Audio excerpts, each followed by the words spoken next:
Friends, ఈ వీడియోలో NH16లో ఒక ఫ్లైఓవర్ కన్స్ట్రక్ట్ చేస్తున్నారు. అది మన బెంగళూరు విజయవాడ హైవేలో భాగంగా. సో ఈ ఫ్లైఓవర్ ఎక్కడ కన్స్ట్రక్ట్ చేస్తున్నారు, ఈ ఫ్లైఓవర్ కన్స్ట్రక్షన్ స్టాటస్ని చూడబోతున్నాం. Hello friends, welcome back to our channel.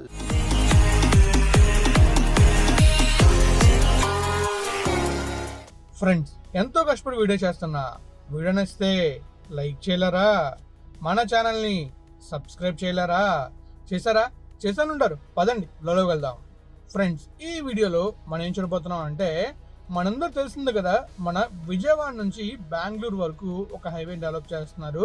అదే మన BKB express highway, Bengaluru Kadapa Vijayawada express way. అయితే ఈ ఎక్స్ప్రెస్ వేలో మనకి బ్రౌన్ ఫీల్డ్, గ్రీన్ ఫీల్డ్ రెండు ఉన్నాయన్నమాట. గ్రీన్ ఫీల్డ్ లో కాకుండా బ్రౌన్ ఫీల్డ్ లో కూడా కొన్ని డెవలప్మెంట్స్ చేస్తున్నారు. ఆ డెవలప్మెంట్స్ లో భాగంగా మీకైతే నేను మార్టూర్ దగ్గర ఒక ఫ్లైఓవర్ ని చూపించాను. ఈ రోజు వీడియోలో మీకు ఎగ్జాక్ట్ గా విజువల్స్ ఎక్కడ చూపిస్తా అంటే, సేమ్ మార్టూర్ దాటిన తర్వాత ఒక విలేజ్ అయితే ఉంది. ఆ విలేజ్ లో ఒక ఫ్లైఓవర్ ని కన్స్ట్రక్ట్ చేస్తున్నారు అనమాట. ఆ ఫ్లైఓవర్ కన్స్ట్రక్షన్ ని అండ్ అలానే అక్కడ ఎలాంటి కన్స్ట్రక్షన్ జరుగుతుంది, అక్కడ మనకి ఏ విధంగా ఫ్లైఓవర్ రాబోతుంది, ఈ విషయాలన్నీ కూడా ఈ వీడియోలో మనం చాలా క్లియర్ తెలుసుకుంటాం. మరి ఈ ఊరు ఎక్కడ తెలుసుకోవాలంటే మనం మ్యాప్లోకి వెళ్ళాలి. మరి వెళ్దామా? ఇక మనం మ్యాప్లోకి వెళ్ళినట్టయితే మనకి చాలా క్లియర్ కనిపిస్తుంది కదా, ఇదే మన బెంగళూరు నుంచి విజయవాడ కన్స్ట్రక్ట్ చేస్తున్న బెంగళూరు విజయవాడ ఎక్స్ప్రెస్ వే. ఈ ఎక్స్ప్రెస్ వేలో మీకు తెలిసిందే కదా, బ్రౌన్ ఫీల్డ్ ఉంటుంది అండ్ అలానే గ్రీన్ ఫీల్డ్ హైవే కూడా ఉంటుంది. గ్రీన్ ఫీల్డ్ అనేది కొత్తగా నిర్మిస్తున్నారు, బ్రౌన్ ఫీల్డ్ అనేది ఆల్రెడీ ఉన్న హైవేనే డెవలప్ చేస్తున్నారు. ఇటు మనకి బెంగళూరు సైడ్ NH44 ఉంటుంది, ఇటు మన విజయవాడ సైడ్ NH16 అయితే ఉంటుంది.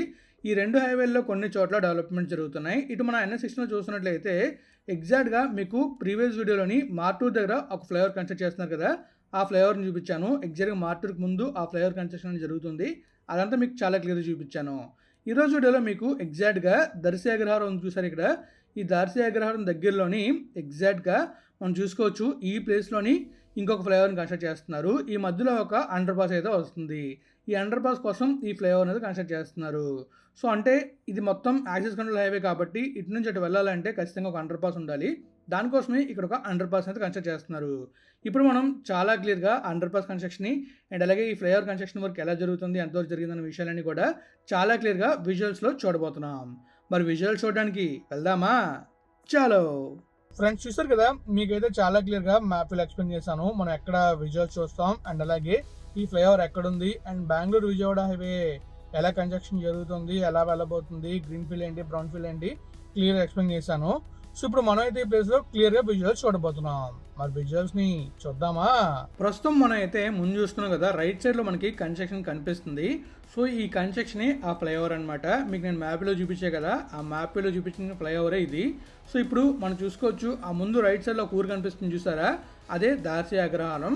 అండ్ ఇదంతా కూడా మనకి మార్టూర్ దాటిన తర్వాత జొన్నతల్లి అగ్రహారం అని ఊరు వస్తుంది. సో ఆ ఊరికి అండ్ అలానే ఇటు దార్శి అగ్రహానికి, ఈ రెండు ఊర్లకి కనెక్ట్ చేస్తుంది అనమాట. మధ్యలో హైవే వెళ్ళటం వల్ల అటు ఆ ఊరికి ఇటు ఊరికి కనెక్టివిటీ అనేది ఉండదు. అండ్ అలానే ఇక్కడ మనం చూసుకోవచ్చు, చాలా వరకు మనకి టెక్స్టైల్ కంపెనీస్ కానీ ఇంకా గ్రానైట్ కంపెనీస్ కానీ చాలా వరకు కనిపిస్తున్నాయి. వీటికి అటు నుంచి ఇటు వెళ్ళడానికి కనెక్టివిటీ పెరగడానికి మధ్యలో ఈ అండర్ పాస్ కన్స్ట్రక్ట్ చేస్తున్నారు. సో ఇప్పుడు మనం చాలా క్లియర్గా విజువల్స్లో చూస్తాం అనమాట, ఈ ఫ్లైఓవర్ కన్స్ట్రక్షన్ స్టాటస్ ఎలా ఉందనేది. అండ్ ఈ ఫ్లైఓవర్ వచ్చేసి అరౌండ్ ఒక 900 మీటర్స్ వరకు ఉంటుంది. అంటే దాదాపు 1 కిలోమీటర్ వరకు ఈ ఫ్లైఓవర్ అనేది ఉంటుంది. సో ఈ 1 కిలోమీటర్లో ఫ్లైఓవర్ ఎలా కన్స్ట్రక్ట్ చేస్తున్నారు అనేది మనం విజువల్స్లో చూస్తాం. అంటే నేను ఎగ్జాక్ట్గా మ్యాప్లో చూసింది అయితే 850 మీటర్స్ అయితే ఉంది.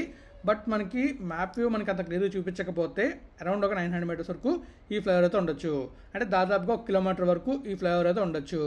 సో ఇప్పుడు మనం చాలా క్లియర్గా టాప్ వ్యూలో విజువల్స్ చూసుకుంటూ ముందుకైతే వెళ్దాం. మనం ఇక్కడ క్లియర్గా అబ్జర్వ్ చేయొచ్చు, లెఫ్ట్లో రైట్లో మనకి వెహికల్స్ అనేవి డైవర్ట్ అవుతున్నట్టు కనిపిస్తుంది.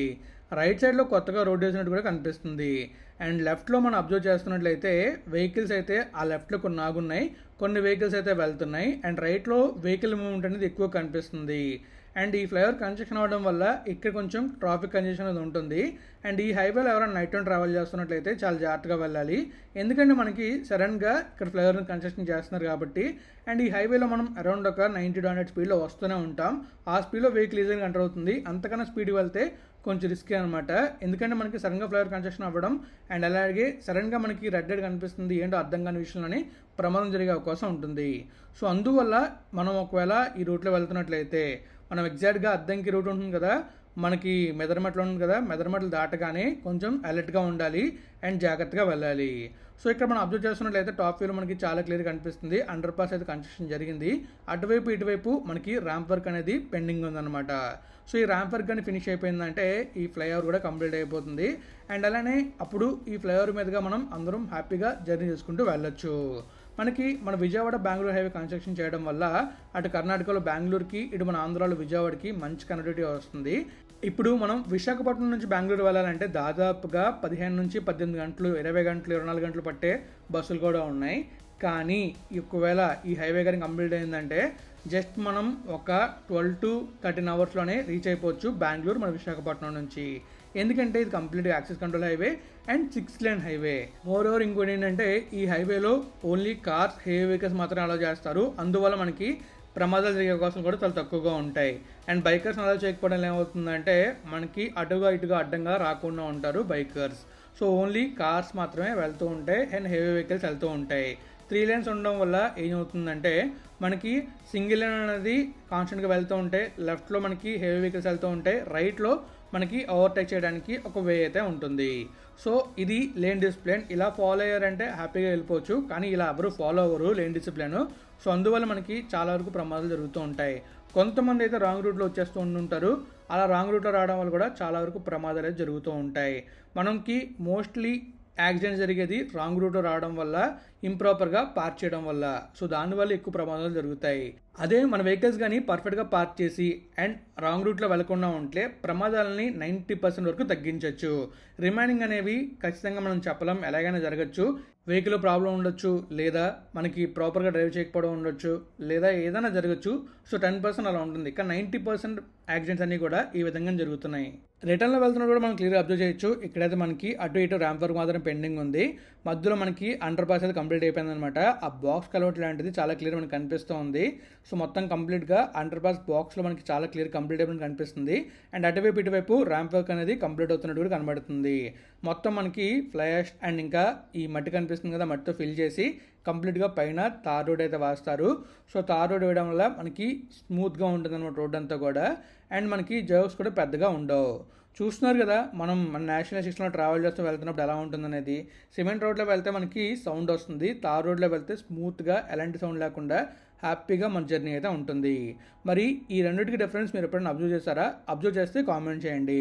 అండ్ ఇంకొక ముఖ్య క్వశ్చన్ ఏంటంటే, మీకు తెలిసిన నాలెడ్జ్ ప్రకారం బిటుమన్ రోడ్ అంటే తార్ రోడ్ ఎక్కువ లైఫ్ వస్తుందా, సిమెంట్ రోడ్ ఎక్కువ లైఫ్ వస్తుందా? ఒకవేళ వస్తే ఎందుకు వస్తుందో కామెంట్ రూపంలో తెలియజేయండి. అండ్ నెక్స్ట్ వీడియోలో నేను ఈ క్వశ్చన్కి ఆన్సర్ కూడా చెప్తాను. సో మరి చూస్తున్నారు కదా, మీకైతే ఫ్లైఓవర్ కన్స్ట్రక్షన్ చాలా క్లియర్గా చూపించాను. ఇది మన విజయవాడ బెంగళూరు హైవేలో మంచి రోల్ ప్లే చేయబోతుంది అనమాట. NH16లో కూడా కీ రోల్ ప్లే చేయబోతుంది. ఎందుకంటే మనం చూస్తుంది NH16లోనే విజయవాడ బెంగళూరు హైవే అనుకోండి, మనకి ఎగ్జాక్ట్గా 36 నుంచి గ్రీన్ఫీల్డ్ స్టార్ట్ అవుతుంది. అక్కడ వరకు NH16 వస్తుంది అనమాట. సో మొత్తం మనకి ఈ రూట్లో 3 హైవేలు కనెక్ట్ అవుతాయి విజయవాడ బెంగళూరు హైవేలోని. ఒకటి గ్రీన్ఫీల్డ్ హైవే, ఇంకొకటి NH44, ఇంకోటి NH16. ఈ 3 హైవేలు కనెక్ట్ అయ్యి కంప్లీట్గా మన విజయవాడ బెంగళూరు హైవేని ఫామ్ చేస్తున్నాయి. సో ఈ హైవే కానీ కంప్లీట్ అయితే మనం విశాఖపట్నం నుంచి కానీ విజయవాడ నుంచి కానీ ఈజీగా బెంగళూరు అయితే చేరుకోవచ్చు. ఫైనల్లీ చూసారు కదా, కింద నుంచి కూడా వెహికల్స్ అయితే వెళ్తున్నాయి అనమాట. సో ప్రస్తుతం ఈ సర్వీస్ రోడ్ నుంచి వెహికల్స్ అనేవి వెళ్తున్నాయి. ఈ ఫ్లైఓవర్ కంప్లీట్ అయిన తర్వాత ఫ్లైఓవర్ మీదుగా వెళ్తాయి. సో నేను మళ్ళీ ఈ ఫ్లైఓవర్ కంప్లీట్ అయిన తర్వాత ఇక్కడ విజువల్స్ కూడా చూపిస్తాను ఎలా ఉందనేది. సో ఫైనల్లీ ఇంకా మీకైతే కంప్లీట్గా ఈ ఫ్లైఓవర్ గురించి అండ్ అలాగే ఎక్కడి ఫ్లైఓవర్ కన్స్ట్రక్ట్ చేస్తున్నారు అనేది చాలా క్లియర్గా చూపించాను. మరి వీడియోలో ఉందో మీరే కామెంట్ రూపంలో తెలియజేయాలి. ఇంకా మనం అయితే వీడియోని ఇక్కడితో ఎండ్ చేయబోతున్నాం. ఫ్రెండ్స్ చూసారు కదా, మీకైతే ఫైనల్లీ మన NH16లోని ఎగ్జాక్ట్గా మార్టూర్ దాటిన తర్వాత మీకు ఆ ఫ్లైఓవర్ కన్స్ట్రక్షన్ చూపించాను, ఆ ఫ్లైఓవర్ ఎలా వెళ్తుంది చూపించాను.